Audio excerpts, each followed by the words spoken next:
designed to encourage, empower, and educate real estate professionals by sharing best practices from business leaders that are proven winners. I'm your host, Kyle Malnati, and this is Calibrate Real Estate. Broadcasting from the Mile High City. Thank you for tuning in to yet another episode of the Calibrate Real Estate Podcast. I'm your host, Kyle Malnati. Our esteemed guest today in this special edition, as you might know, our podcast has been on hiatus a little bit. We've been working through a bunch of exciting things and just a bullish market. We decided that we wanted to put this podcast together as I had a conversation with our esteemed guest today, Brian Lang from Inland Securities Corporation. Brian's a senior vice president. And the way that I know Brian is he's actually helped several of my clients get out of the apartment industry that they've known and loved, in air quotes, for 40 years or longer in some cases, and move into what are called Delaware Statutory Trusts. Brian, welcome to our show. Thanks for being with us today. Thanks for having me, Kyle. Of course.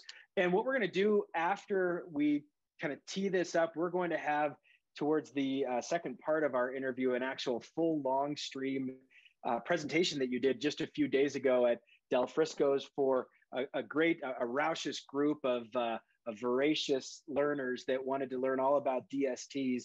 For those that want to listen to the longer part of this presentation, you'll have that here in just a moment. Brian Lang, thank you so much for sharing your message. And I know that folks will get in touch with you.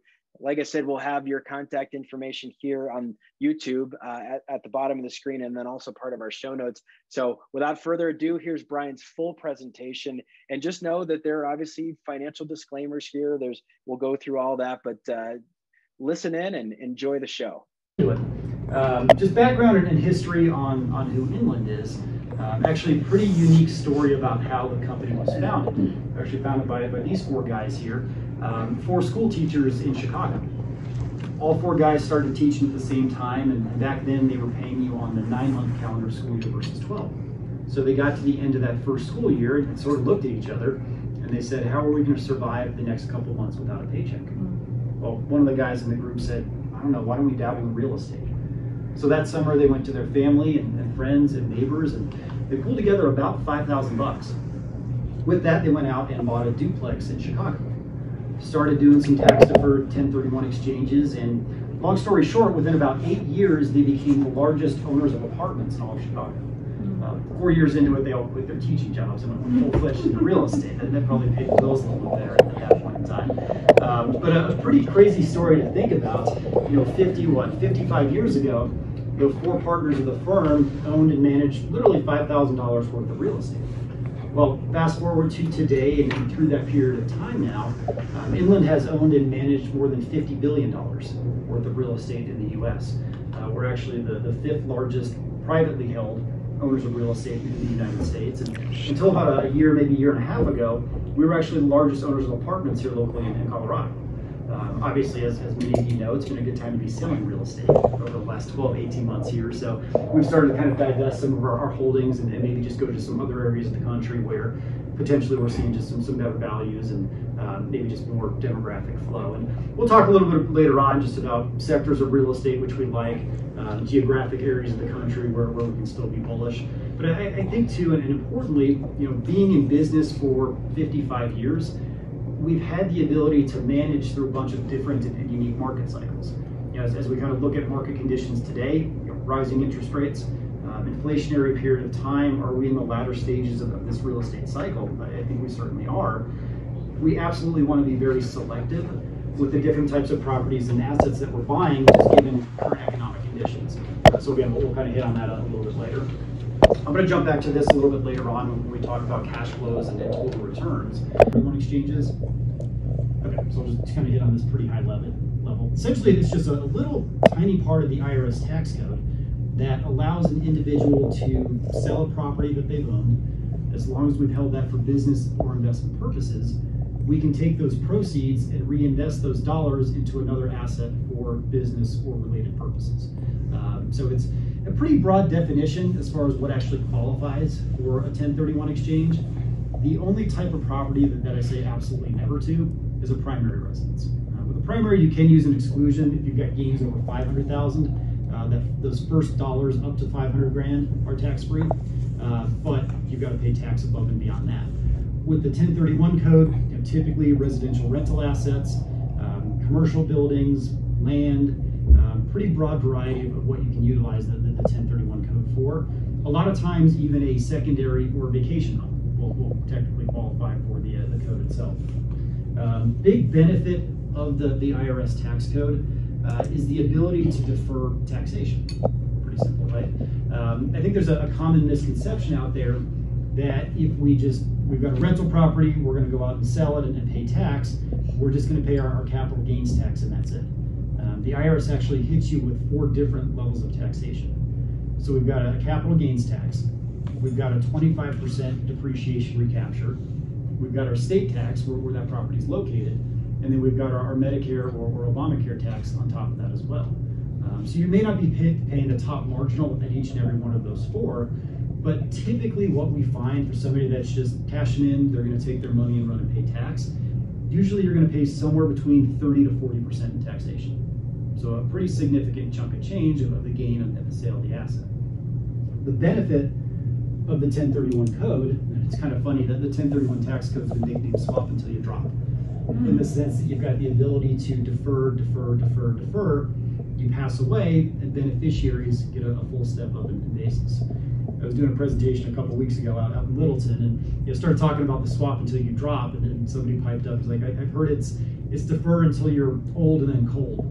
I was like, that's maybe a little bit too much of a different way to describe it, I suppose. So what we're looking at here is somebody that, let's say, bought a property for 100 grand 25 years ago. They depreciated that property over time, all the way down to 0, and they're selling it in today's terms for $1 million. Well, we're just going to take our money and run. We're going to pay those 4 levels of taxation. We're still left with a pretty healthy chunk of change, but we're paying, in this example, roughly about 30% in taxation. Again, benefit of the 1031 tax code is that deferral on all 4 levels of taxation. So I sell for $1 million. As long as we follow, and we'll talk about here in a second, as long as we follow a couple steps that the IRS lays out, we've got the ability to reinvest that full $1 million and completely defer any taxation. Does that all make sense so far?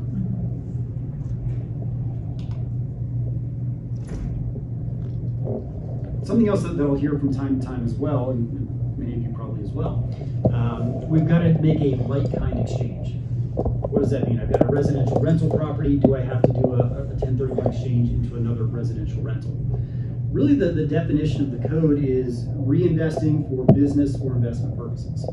So I can take a residential rental property and do a 1031 exchange into a self-storage asset. Or I've worked on some deals where somebody's selling a cell phone tower on their land, and they do a 1031 exchange into a multifamily apartment complex.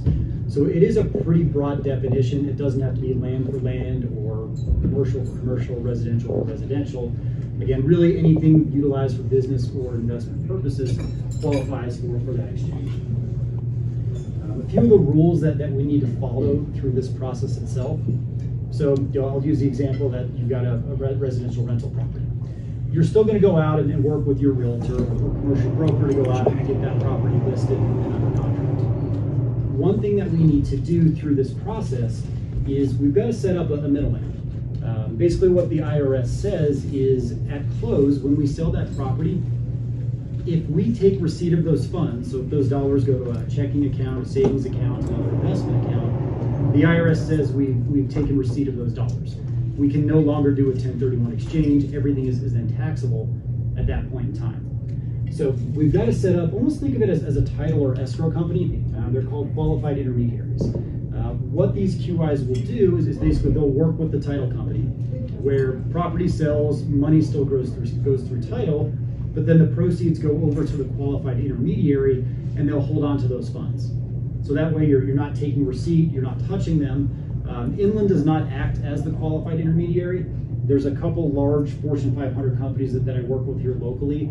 A couple of the largest ones are Asset Preservation, First American Exchange, and IPX. Typically those would be the 3 that I might refer you to.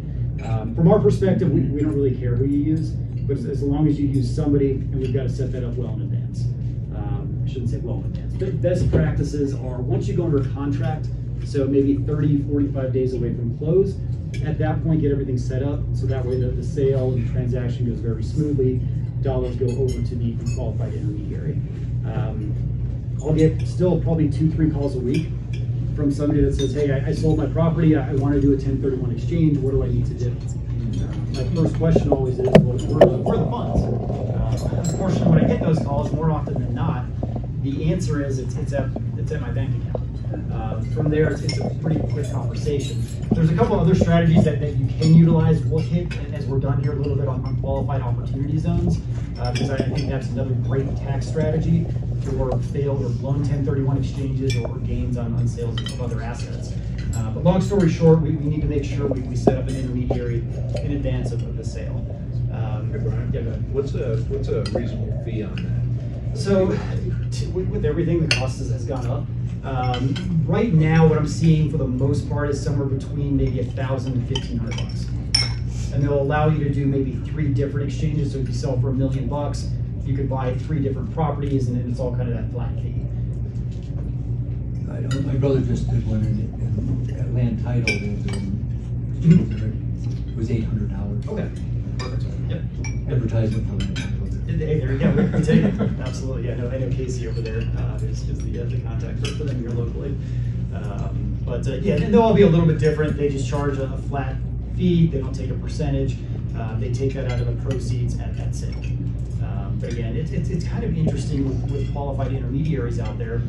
It's a totally unregulated industry. There's literally nothing that's stopping you or I from hanging a sign on the door saying, hey, I'm a qualified intermediary. I'm now in business to take investor funds.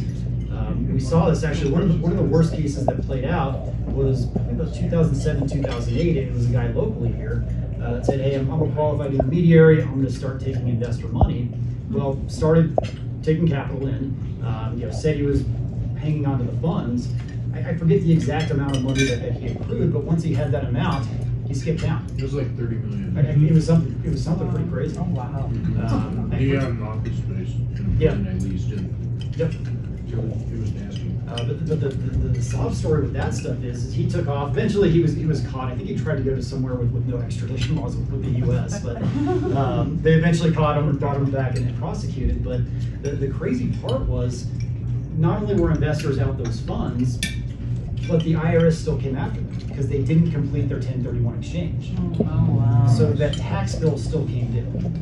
And I don't share that to scare the heck out of everyone in the room. But when you are going out and choosing a qualified intermediary, make sure they're licensed, they're insured, they're bonded.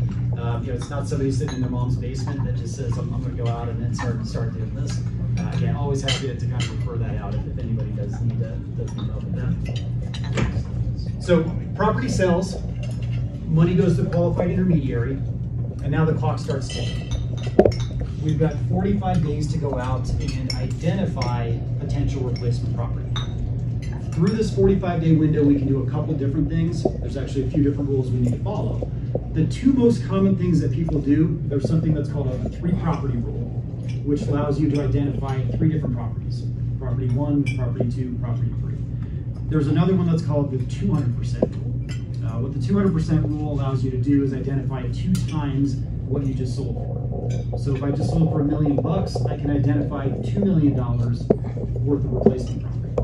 So potentially if I'm looking at smaller acquisitions and I'm identifying more than 3 properties, that's where I would use the 200%. That gives me a little additional flexibility to ID above and beyond just 3 assets or 3 properties. And I'll talk in a few minutes about the DST, because typically with the DST, you are going to use the 200% rule.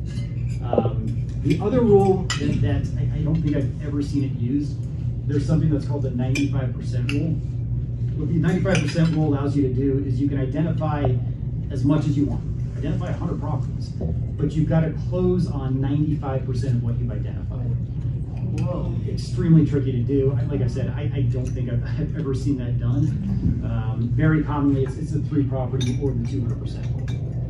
So we've got to ID within that 45-day window.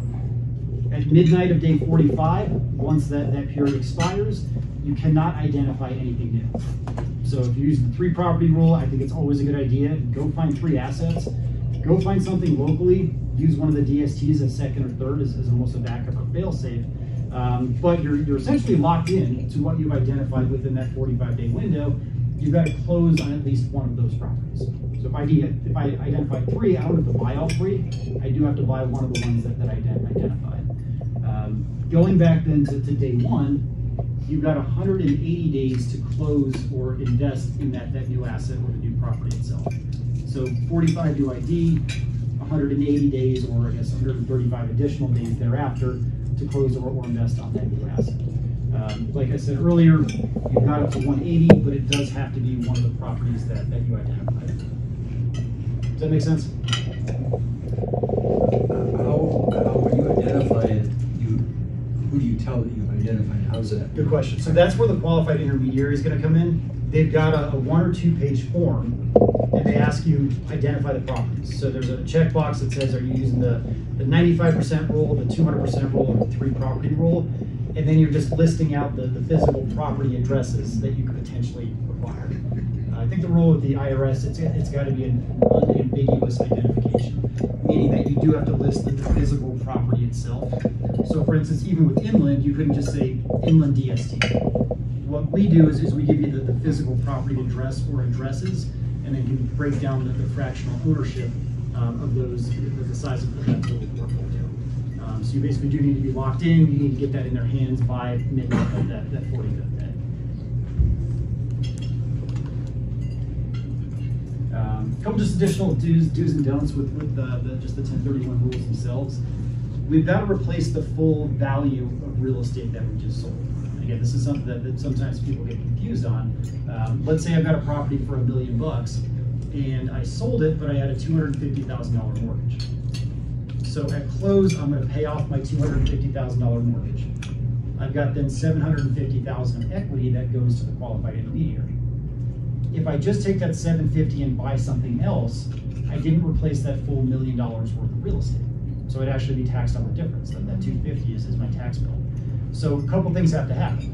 I've either got to go out, let's say I'm buying something on my own. I've got to go out and go get another loan for $250,000. I could come out of pocket with additional cash and just write a check for another $250,000 to get me back to that $1 million. But we'll talk in a few minutes here about with the structure of the DST. At times we'll have financing or leverage when we go buy stuff. So we can help you match then that level of debt that you need to replace on the down leg of your exchange. Now the 1031 tax code, it's not an all or nothing type deal. What we do see people do from time to time are partial exchanges. Hey, I just sold, maybe I want to strip $100,000 or $200,000 out. Absolutely, you can do that. You're going to pay tax on that amount. But it's not, hey, I absolutely have to move everything over or I can't do it at all. So you do have a little bit of flexibility when property sells to kind of determine what you want to do. Do I want to take a little bit of a tax hit, or do I want to defer everything on an ongoing basis? Big picture, what our company Inland is doing is we're going out and acquiring large institutional real estate assets. So think of an Amazon distribution plant. Actually, a good example, right off I-25 up in Thornton, there's that big Amazon plant. That's an asset that Inland owns.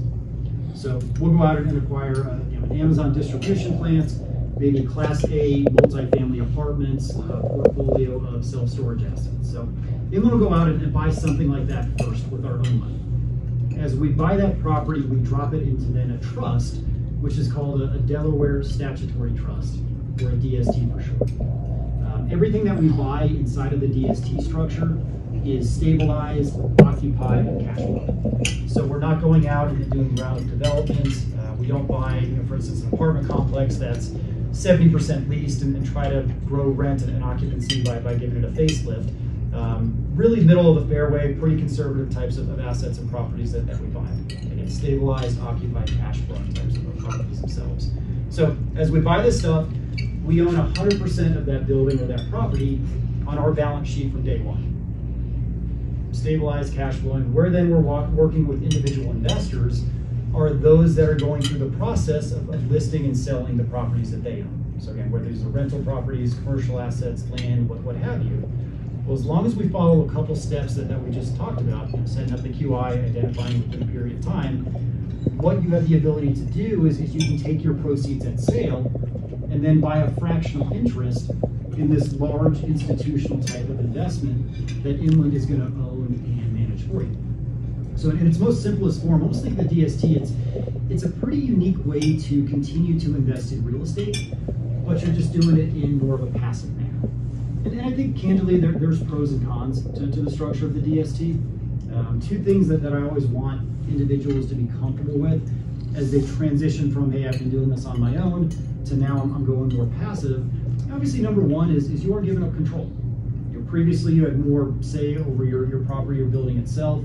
It's up to you to determine what tenants are going in and out of there. And ultimately, it's up to you to decide when you want to get that thing listed and sold.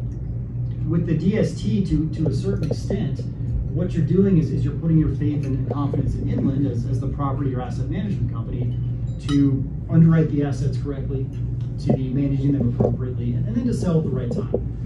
So every once in a while, I'll sit across the table from an investor and they're like, you know what, we like rolling our sleeves up and getting our hands dirty and still having that real active role or feel in real estate investing and management.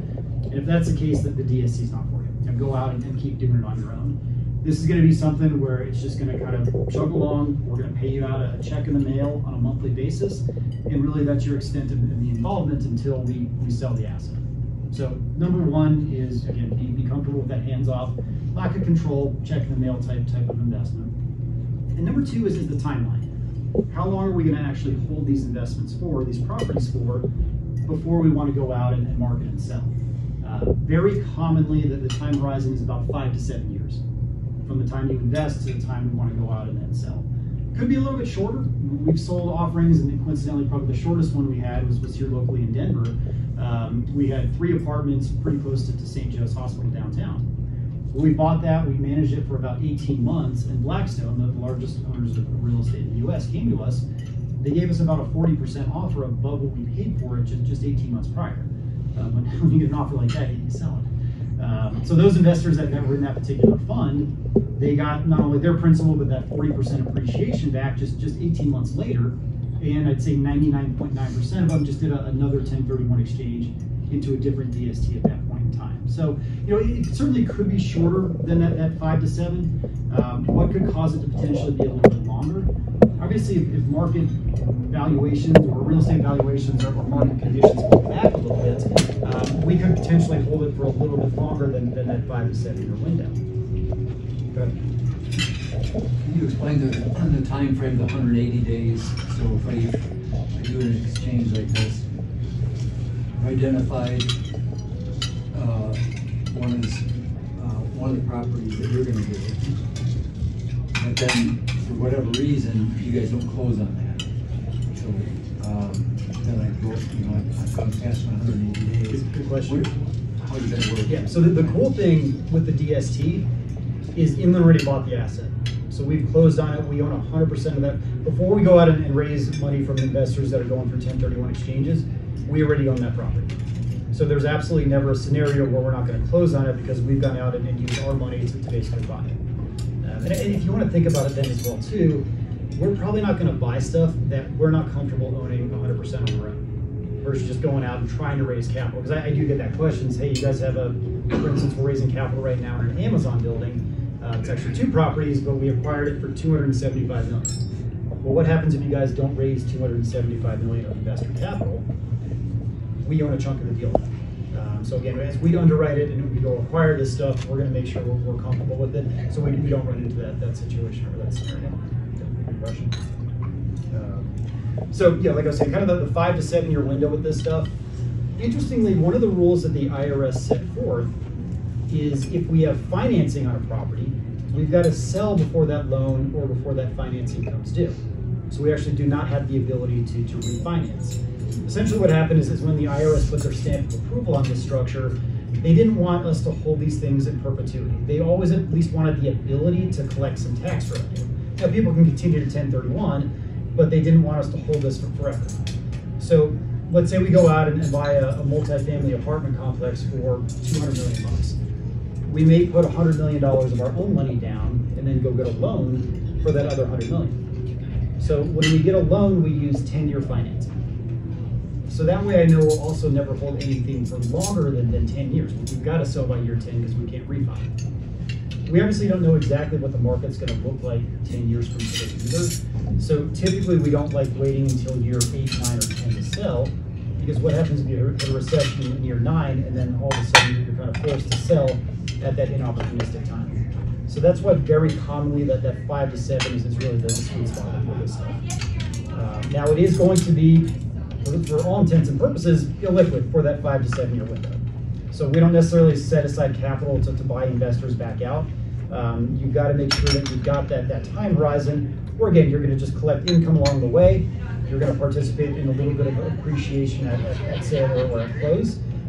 But this isn't, for instance, an Amazon stock where you can buy it today and sell it tomorrow. You're owning a tangible percent asset of that building itself. Similar to assets you own right now in real estate that are by nature illiquid. So again, that's something to consider before you transition into the structure, just making sure you've got that typical 5 to 7 year time horizon. So you can't redeem it right midstream. Correct. Now, one thing that you can do, at least have the opportunity, let's say you're in something for 2 years. Life happens, I absolutely need to get out of it.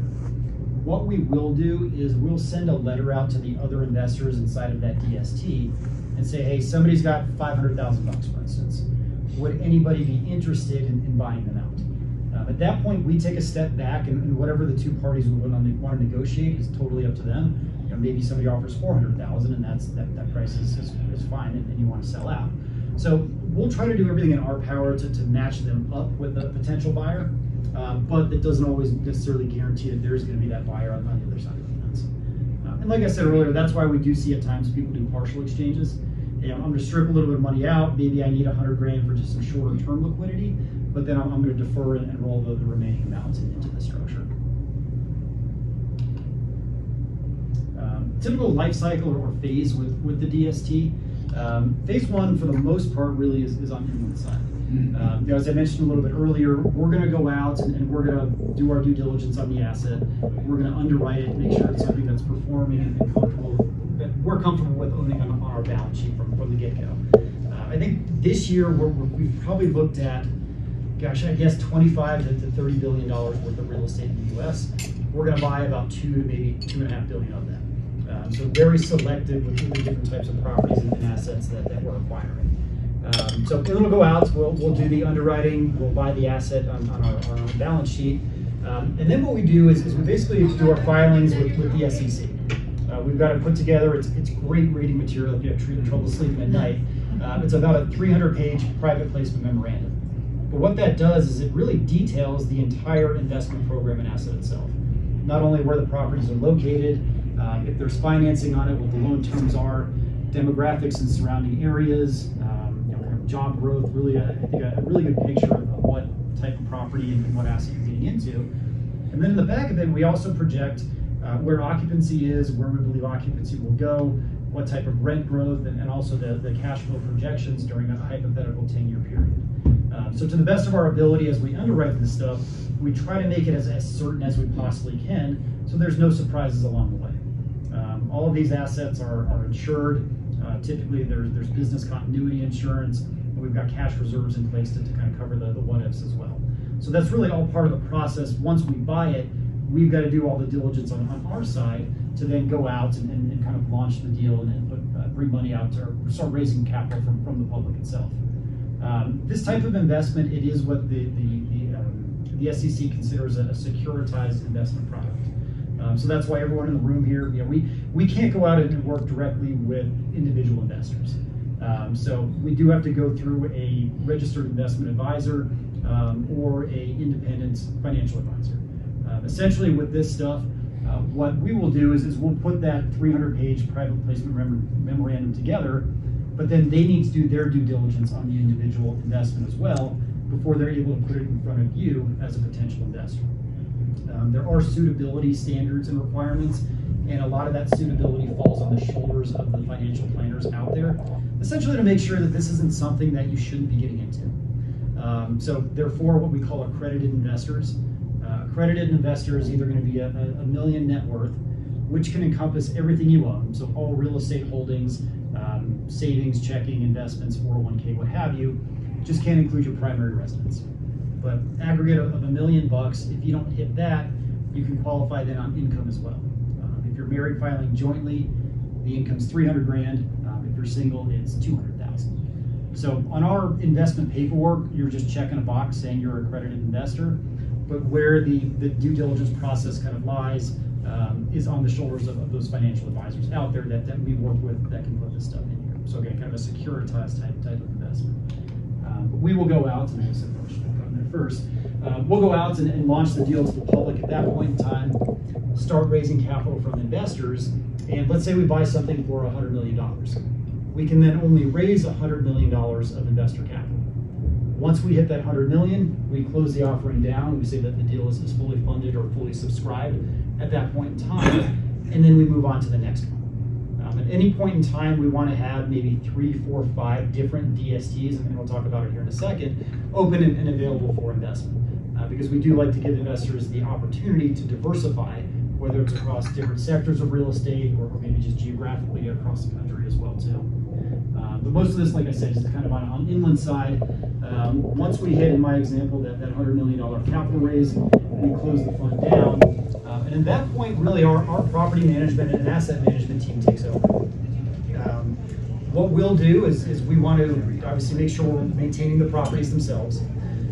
Along the way, we want to be increasing rent a little bit, year over year on tenants as well. So that cash flow as an investor that you're collecting, ideally that moves north during the duration of the hold as we're able to get some rent bumps or rent increases on the investment or the asset itself.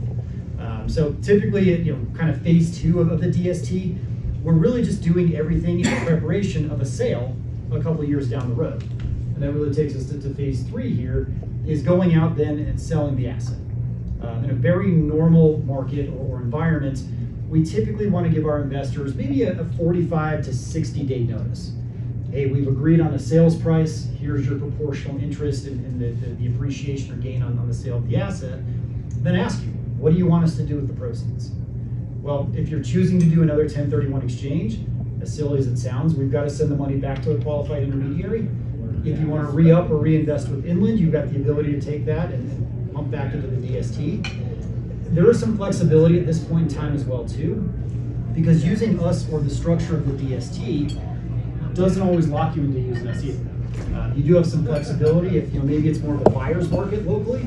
Hey, I can take my proceeds when the DST sells and go pump some money back into the local market. You can pay some tax at that point. In a sense, you're kind of back to where you started, right? I just sold my rental property, now what do I do? Well, when the DST sells, you're really back into that same boat with the exact same options. Again, 45 days to identify, 180 days to close. Does that make sense? So does that go to qualified intermediary while you're deciding? It does. So yeah, exactly. So what we do is when we basically send out a statement saying, hey, here's your gain in the interest, and then you provide us with the qualified intermediary information, because we'll wire them the proceeds back to the QI. They'll hold on to those, and then again, you've got that 45 to identify, 180 to close it at that point. And during the time you hold it, you're sending out dividends or whatever? Yep, exactly. So yeah, yep. And what is the cost of all the management of it, running that? Correct, and we'll talk about returns and cash flows here in a few minutes, but all the numbers I'll quote are net of fees and expenses. So for instance, with let's take multifamily, for instance, on our end, typically we're going to charge somewhere between maybe 3 to 4% of rents from tenants from a property management perspective. We are doing that in size and scale. I think actively we're probably managing $4 or $5 billion worth of multifamily, so we can kind of condense and streamline the process itself.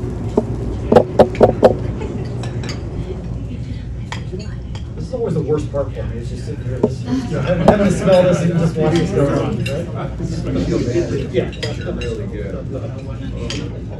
I usually put it up at the bar afterwards, so at least I can sit down and eat for a little bit. But, yeah, this is always a little. I'll just pause here for a second while they're getting everyone taken care of. Yeah, way quick here.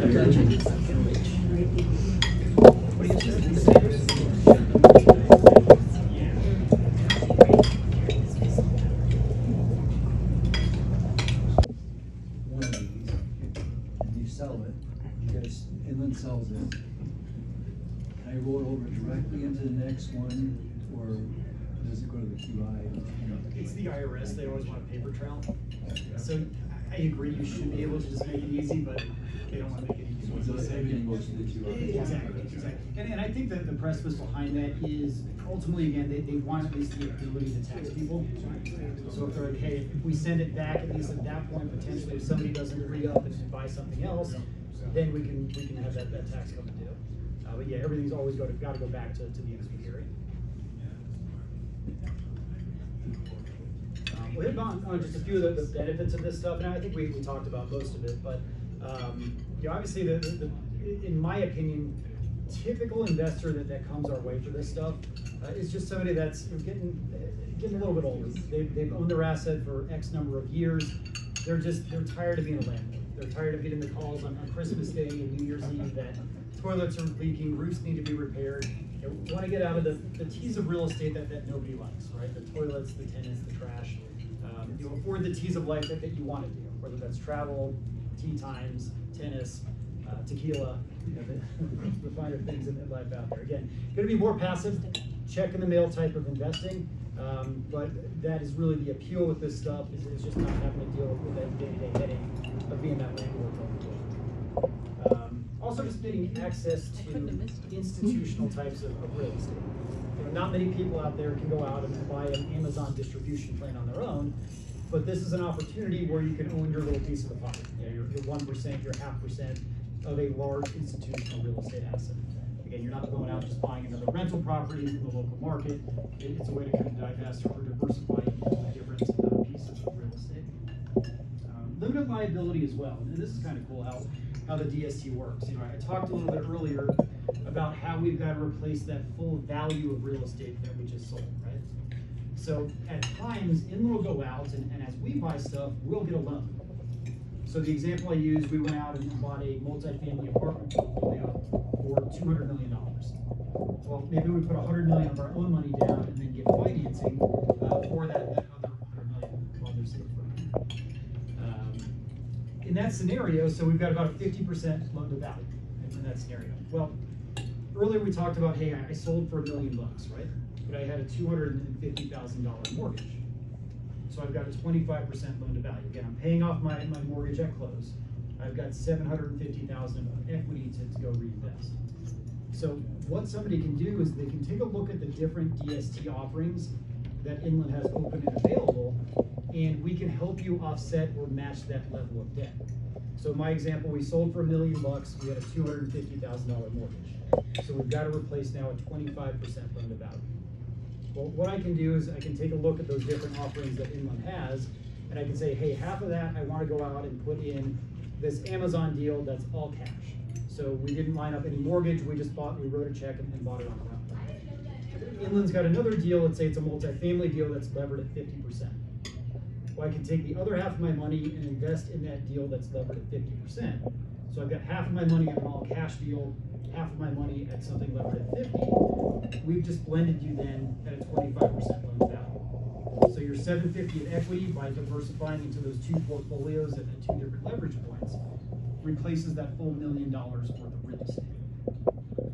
If you think about it, Inland is the one that went out and got the loan. So the lender made the loan to us or the structure of the trust. So our investors then, you're not jumping through the hoops, you're not having to go out and get the financing. It's never happened, but if the deal were to ever blow up, lenders, creditors can't go back to you, they go back to Inland and the structure of the trust itself if anything were to go wrong with the asset. So the debt component or feature, I know that gets into the weeds a little bit, but it's pretty unique for those that don't want to go out and go get another loan on their own. And I think maybe even more importantly right now, with Inland being just a large institutional buyer of real estate, we're still borrowing it at some pretty favorable terms. I think we're raising capital in a couple of deals right now where we still borrowed in the threes.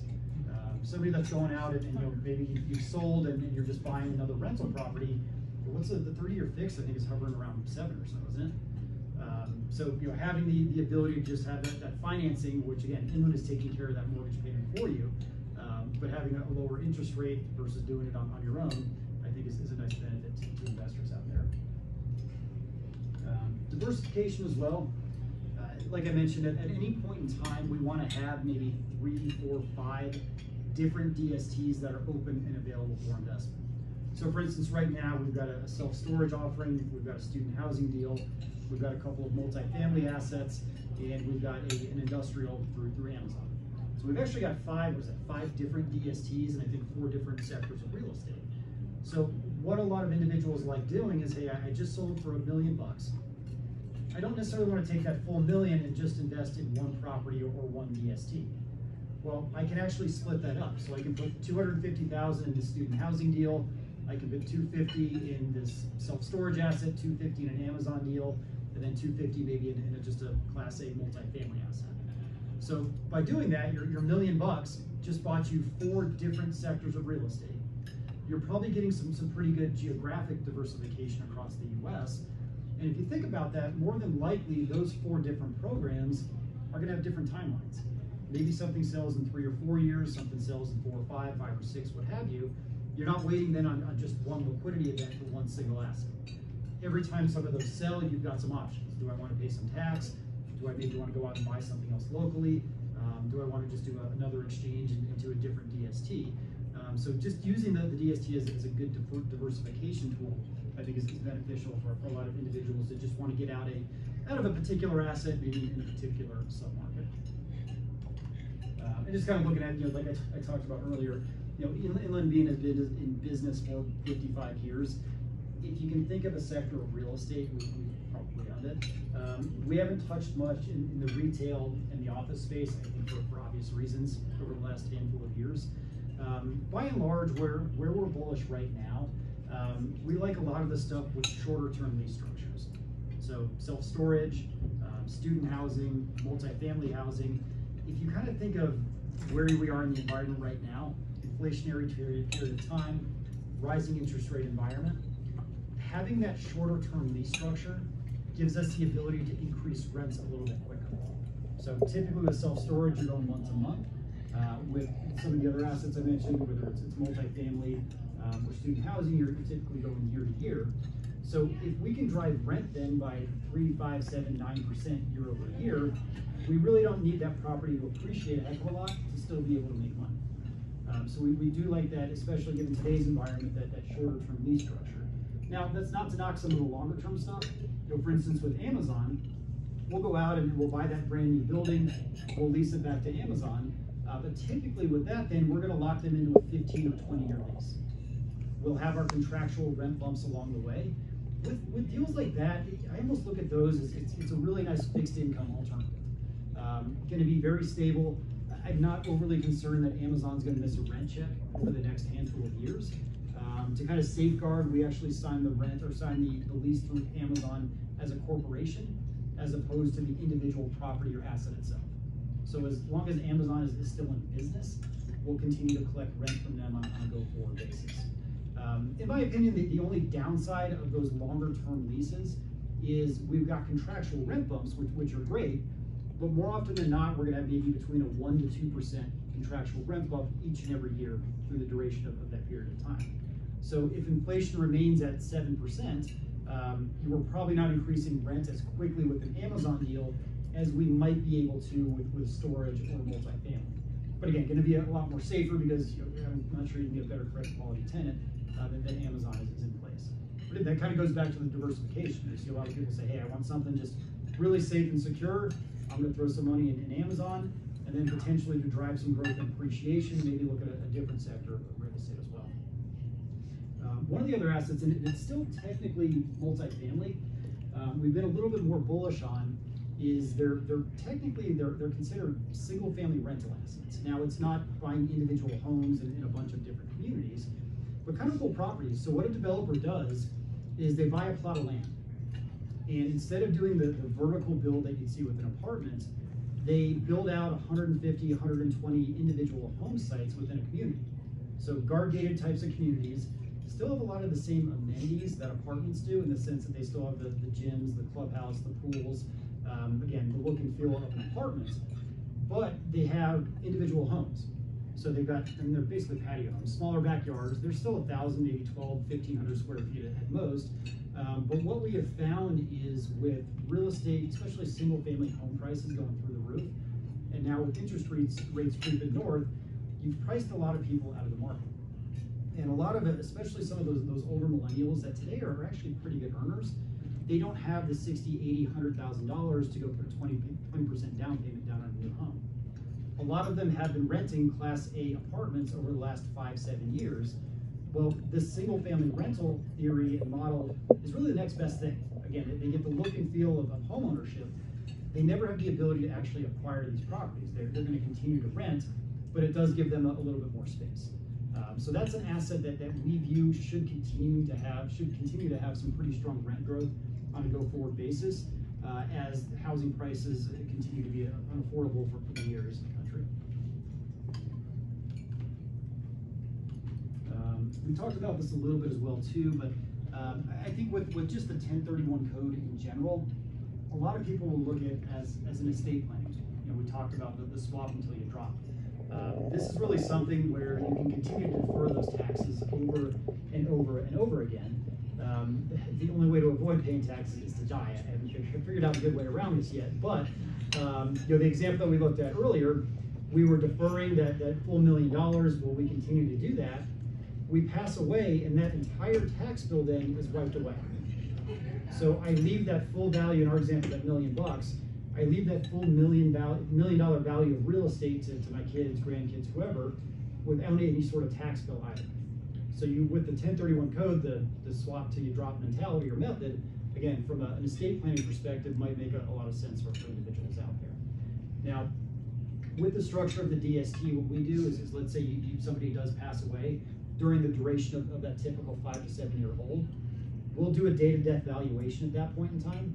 So let's say your last investment in the DST structure was $1 million. We'll value it then at that $1 million. But let's say it's still another year before we actually sell. So again, kids, grandkids, whoever will get the income stream then at that point in time. But when we sell it, let's say we sell and there's an additional $200,000 worth of gain. So they get the $1.2 million back then at that point in time. The $1 million would be completely tax-free. There would be taxation due on that $200,000. So kids have a couple different choices. Pay tax on the $200,000, or I can take that $200,000 gain and do a 1031 exchange on that amount. And just kind of start my own 1031s at that point in time.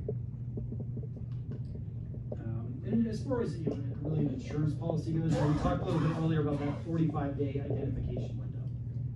So I always encourage people, list 3 properties or list up to 200% of what you just sold. List the DST as that second or third as that backup or failsafe. Because once that 45-day window comes and goes, we can't identify anything new or anything additional.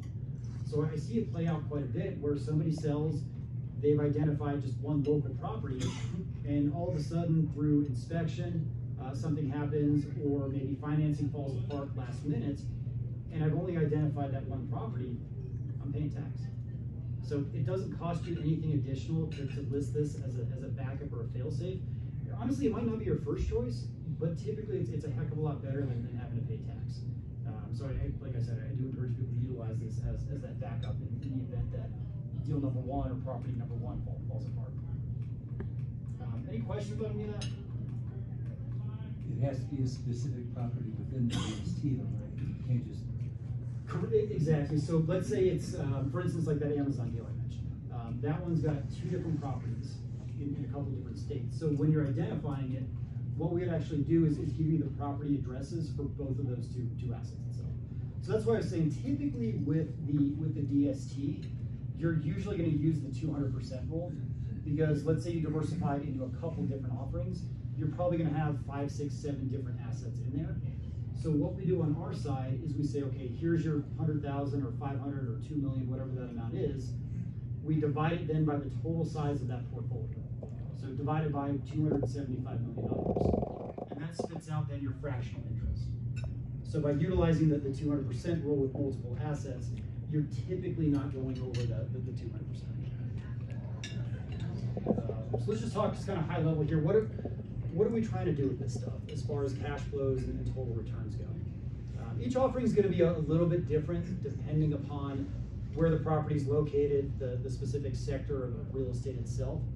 What we're seeing right now is most of the cash flows are starting somewhere between 3 to 4%. That's an annualized figure paid out on a monthly basis. Like I talked about, that income is net of fees and expenses.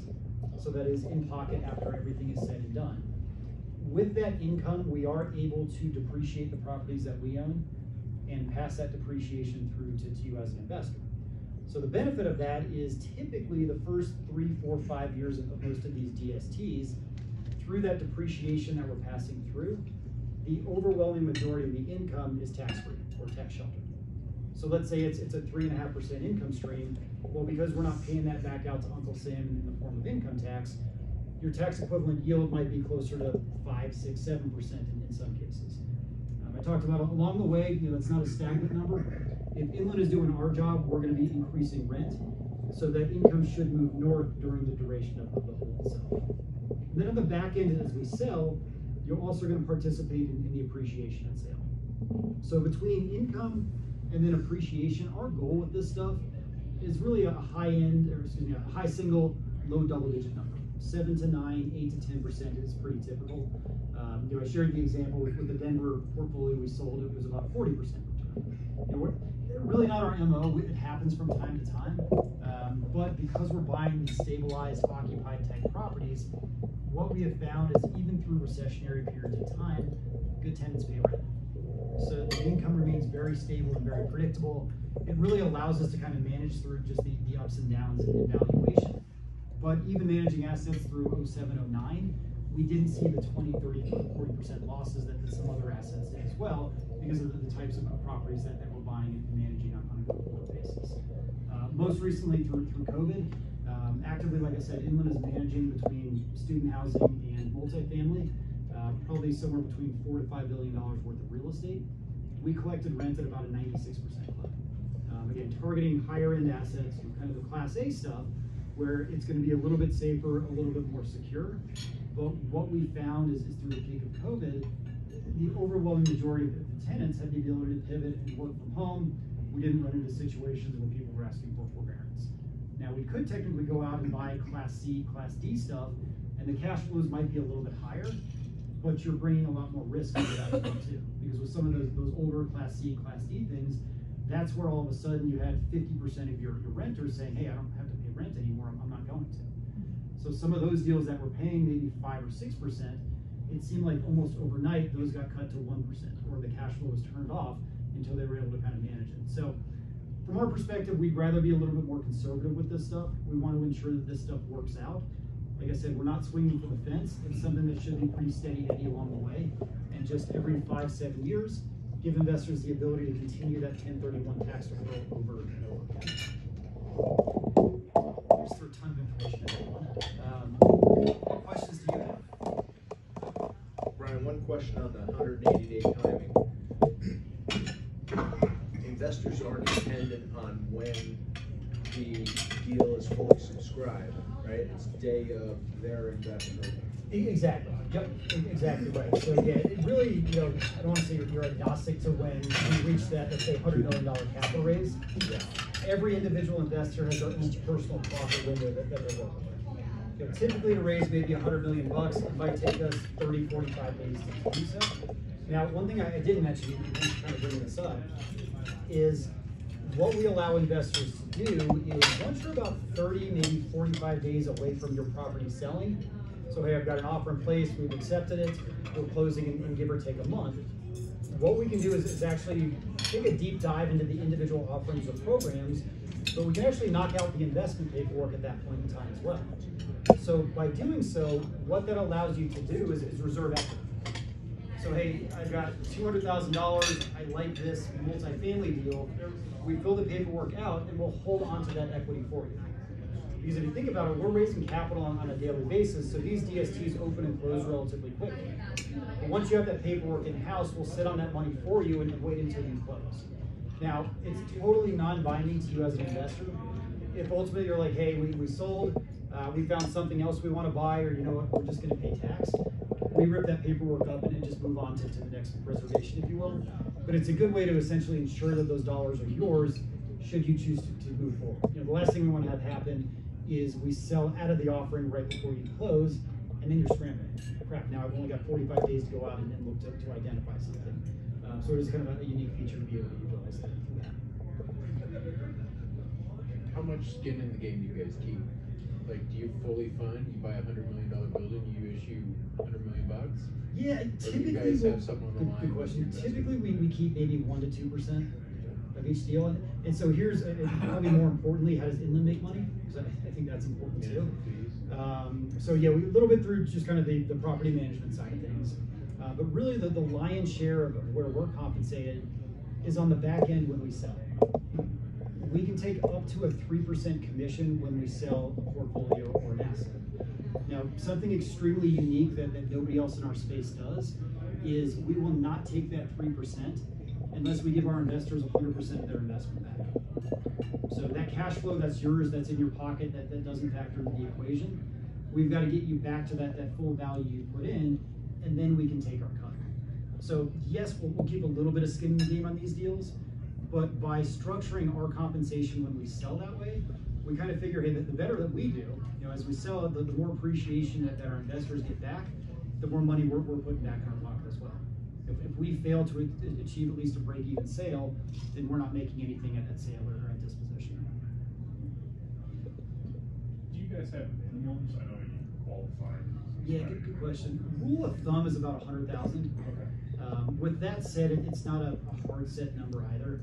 A lot of times what we'll see people do, and this, in my opinion, kind of works with maybe just commercial assets or even residential sometimes too, is let's say I sold for a commercial building for $2 million. I went out and bought something across the street for $1.9 million and change, and let's say I've got $80,000 left over sitting at the qualified intermediary. Don't pay tax if you don't need to. Go out and you can take those leftover proceeds and throw them to this structure as well to avoid paying a diamond taxation. So that's why I say kind of rule of thumb is 100, but if you're just a little bit shy of that, where you're just kind of using this for the leftover dollars, you've absolutely got the ability to do that. Yeah, that scenario is exactly what I was thinking. If you're kind of in that unique where you just got some left. Okay.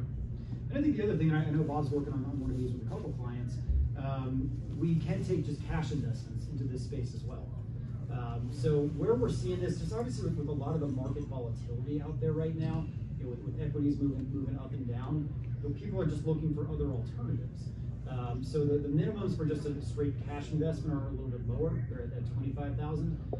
So we see a lot of people just put money into like Amazon, for instance. Hey, I'm going to get a 3.5% cash flow return each and every year, pretty automatic for the next probably 5-6 years, and then a little bit of potential upside at appreciation at sale. And at that point, I can pay tax on that gain if I choose to do so, or I can start my 1031 exchange at that point if there is enough appreciation on the back end. So you don't necessarily always have to do just a 1031 exchange. It can be for someone that just say, I like the real estate story. I don't necessarily want to go out and buy a rental property here. I like the institutional approach, and it could be an option here too. When you have rental property that you're selling and you're going to put into the 1031 holding company, is there anything that's deductible from the sale price? There is. So your realtor or broker fees, all of your closing costs, even the let's say $1,000 that the QI charges. So you can net out all of that stuff to get to your essentially your replacement value back. So usually, let's say you sell for $1 million, but you're paying 3, 4, 5%. You can net that amount out, and that's what you need to replace.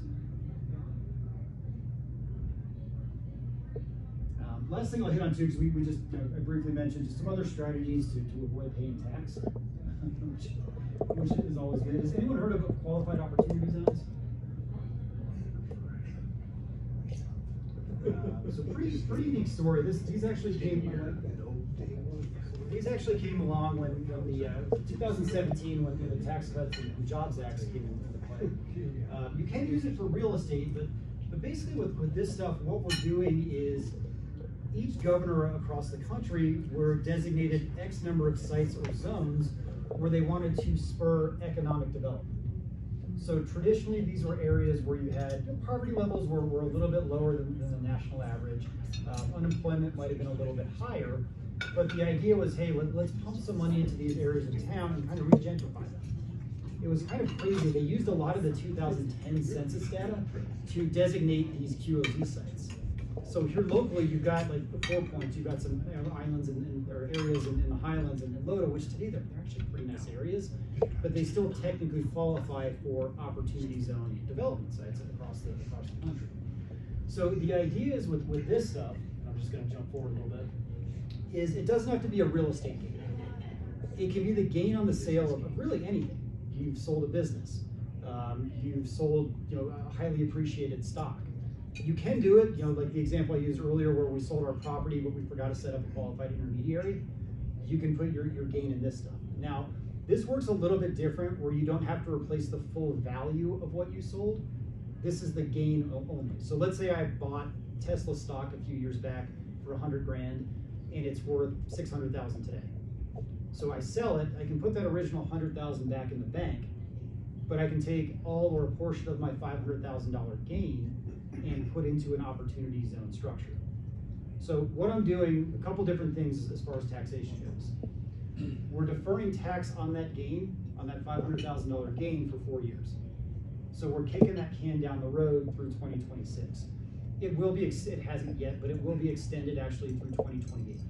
So we actually get a little bit more deferral for a couple of additional years. Now, that tax bill is still coming due at the end, currently, at the end of 2026, so you get a little bit of deferral. I'll talk about our strategy here in a second because we actually give you some capital back to help offset that tax bill. So you're kicking that can down the road and deferring tax for a few years. Where, in my opinion, the opportunity zone structure absolutely sizzles is the IRS said we have to hold this for 10 years. So it is a longer term time horizon, but any growth and appreciation that we get on that investment is completely tax-free. So my $500,000 investment, these typically are going to be about a 10% IRR at a minimum type of return. So 10% over 10 years, you really should be doubling your money. So my $500,000 investment, let's say that grows to 1.1 million. That $600,000 of gain then when I sell it 10 years down the road is completely tax-free. So it's in my opinion, again, the time horizon is a little bit longer, but to have a growth or development type of deal where you're not paying tax at appreciate or tax at sale on that appreciation is absolutely incredible. Does that include the gain that you used to buy it? No, so your original basis, so my example, that 100,000 that you originally invested, you're throwing that back in the bank. So it's only the gain on the sale of that asset. So my example, we invested 100,000 in Tesla, we sold it for 600,000, so we've got a $500,000 gain. So I can put 100 grand in, I can put 500 if I want to, but then whatever that 500 grows to, that's completely tax-free at that point in time. But you are going to pay the tax on the 500. You will. Correct. In 2026. But this is kind of cool here, and I get the question with the opportunity zones quite a bit, is, well, tax rates are low right now. Why wouldn't I just pay tax today? Because, in all likelihood, tax rates might be a little bit higher a couple years down the road. So cue this up here. Probably should have this beforehand. But what we're looking at, good.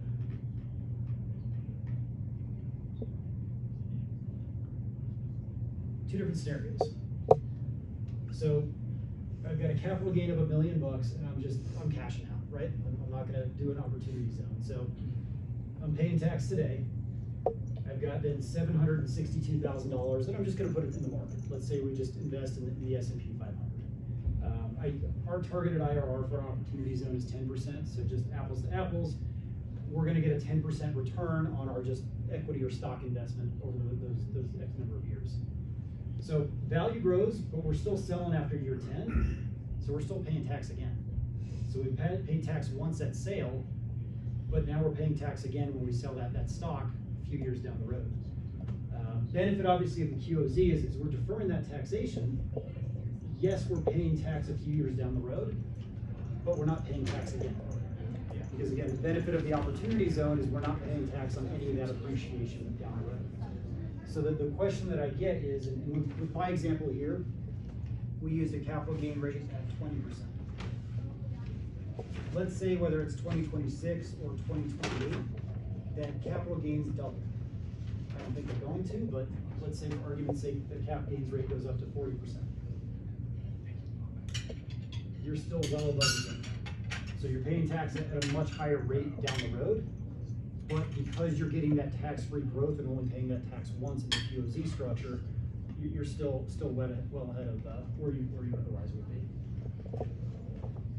In order to generate a similar return year over year for 10 years, you'd have to generate about a 15.5% return on that money you invested in the market. So again, even at a higher tax rate down the road, the QOZ makes a lot of sense. Are your OZ structured as partnerships, therefore K1s are? Correct. Yep. Consolidated, or are they? Consolidated K1s. Yeah, so our fund itself, we're focusing on the student housing space. So we're raising $250 million of investor equity. We'll have somewhere in the ballpark of maybe 7 or 8 different assets in the fund once everything is said and done. But we will issue a consolidated 1099 at year end. This gives you a pretty good example, if I can find it, of our strategy here. So the idea is typically with the QOZs, you're doing redevelopment or just ground up development. We also understand where we are in the economic cycle right now. So about half the fund, we're targeting properties that are just about done. Because typically with the opportunity zone structure, the biggest risk that you run is through the development process, right? Things can go wrong, that period can take a heck of a lot longer. So this was the first property that went in the fund. It's a property at USC. We acquired this asset a couple months back. They were finalizing the lease up. We've now leased it up to 100%. Kids have moved in. It's 100% occupied for fall semester, and it's cash flowing out to investors immediately. So a little bit of an additional wrinkle or twist with this is most QOZ funds, and this is the 7th one that we've done, but this is the first one where we've targeted assets that are just about done. Most QOZs, you're waiting 2, 3, 4 years before income is turned on because you've got to do the development, you've got it leased up, and then you can turn on income. Because about half the fund is already stabilized and occupied, we can pay investors an income stream immediately. So a little bit more conservative with this approach. Like I said, about a 10% targeted IRR. Some of the other deals that we've done have been a little bit higher. But again, we feel just given where we are in the environment right now, we choosing to be a little bit more conservative given just where we feel the economy's heading. And I know we didn't cover that too much detail, but I've got a little additional info on that QOZ structure as well. But yes, we've got this asset here. We've got another one that's done at the University of South Florida. And then we're under contract with properties at Auburn as well as Florida State. So for the most part, your Power 5 conferences, large enrollments, kind of areas where your kids are going to school that have the ability to continue to pay rent. And interesting with this stuff, we're signing our leases through mom and dad. The kids, it's kind of funny with, I said, we've got to be below poverty level or income level. What we have determined is we can use the kids' income to determine their below poverty level, but those leases are signed through mom and dad. For instance, this USC asset here, the average parent has an income in excess of $450,000 a year. So pretty safe, even as school shut down through COVID and kids went home. We collected rent actually higher than our multifamily stuff. We collected rent at about a 97% clip during that period of time. So pretty stable type of asset with student housing, relatively recession-proof. But again, if anyone wants to kind of chat about that, I'm certainly happy to do so. With that, that's all I got for you. So certainly appreciate the time. By all means, most of my days is just due to education like this. So feel free, my card's in there. If anybody does have any questions, feel free to shoot me an email, give me a call. Let me know what I can do. Just answer questions and help out moving forward. Appreciate the time. Thank you very much. Absolutely. Thank you.